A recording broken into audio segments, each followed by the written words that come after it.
జనాభా అన్నింటికీ ప్రామాణికమని జిల్లా కలెక్టర్ బి చంద్రశేఖర్ అన్నారు.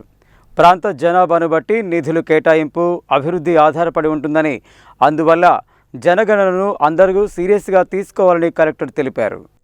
బుధవారం జిల్లా కలెక్టర్ కార్యాలయ సమావేశ మందిరంలో 2027 జనగణనపై ఏర్పాటు చేసిన 3 రోజుల శిక్షణ కార్యక్రమాన్ని జిల్లా కలెక్టర్ ప్రారంభించారు. ఈ సందర్భంగా జిల్లా కలెక్టర్ చంద్రశేఖర్ మాట్లాడుతూ, ఒక దేశానికి జనగణన అతి ముఖ్యమని, ముఖ్యంగా దేశ అభివృద్ధి జనాభాపైనే ఆధారపడి ఉంటుందని, ప్రజలకు అవసరమైన పథకాల రూపకల్పనలో, అలాగే ఇతర అంశాలలో జనాభా కీలక పాత్ర వహిస్తుందని అన్నారు. అన్నింటికీ ప్రామాణికం జనాభానే అని, ఆ ప్రాంత జనాభాను బట్టి నిధుల కేటాయింపు, అభివృద్ధి ఆధారపడి ఉంటుందని, అందువల్ల జనగణనను అందరూ సీరియస్గా తీసుకోవాలని కలెక్టర్ తెలిపారు. తెలంగాణ రాష్ట్రం ఏర్పాటైన తర్వాత మొదటిసారిగా జనగణన చేపట్టడం జరుగుతున్నదని, జనగణనకై ప్రభుత్వం జారీ చేసిన నియమ నిబంధనలు, హ్యాండ్బుక్స్ అన్నింటినీ జాగ్రత్తగా చదువుకోవాలని చెప్పారు. జనగణన 2 విభాగాలుగా నిర్వహించడం జరుగుతుందని, కుటుంబాలు, మనుషుల లెక్కలు సేకరించడం జరుగుతుందని అన్నారు. 2027 జనగణనలో భాగంగా డిజిటల్ పద్ధతిలో జనగణన నిర్వహించడం జరుగుతుందని, సరైన సమాచారంతో జనగణన చేపట్టాలని ఆయన కోరారు. జిల్లాలోని తిప్పర్తి మండలంలో పైలట్ ప్రాజెక్టు పద్ధతిన జనగణన నిర్వహించడం జరిగిందని, ఎన్నికల మాదిరిగానే జనగణనను నిర్వహించాల్సిన అవసరం ఉందని తెలిపారు. జనగణనకు గాను అవసరమైన టెక్నికల్ అసిస్టెంట్లు, సూపర్వైజర్లు, ఎన్యూమరేటర్లను నియమించాలని, చురుకైన వ్యక్తులను నియమించాలని ఆయన ఆదేశించారు.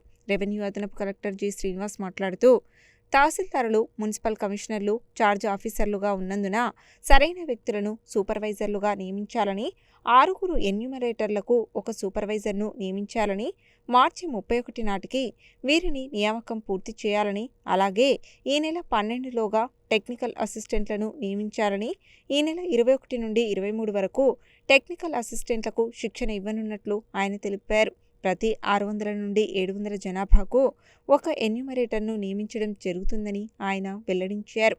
రాష్ట్ర సెన్సస్ డైరెక్టర్ కార్యాలయ జాయింట్ డైరెక్టర్ రఘు మాట్లాడుతూ, జనగణనలో సూపర్వైజర్తో పాటు ఎన్యూమరేటర్లు, ఛార్జ్ ఆఫీసర్ల పాత్ర కీలకమని అన్నారు.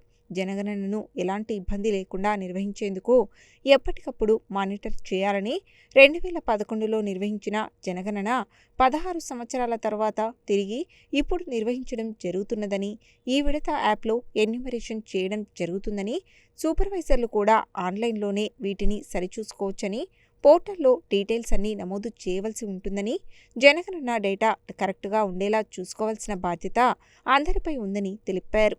ఈ శిక్షణ కార్యక్రమంలో ఆర్డీఓలు, మున్సిపల్ కమిషనర్లు, ఎంపీడీఓలు, తహసీల్దార్లు తదితరులు ఉన్నారు.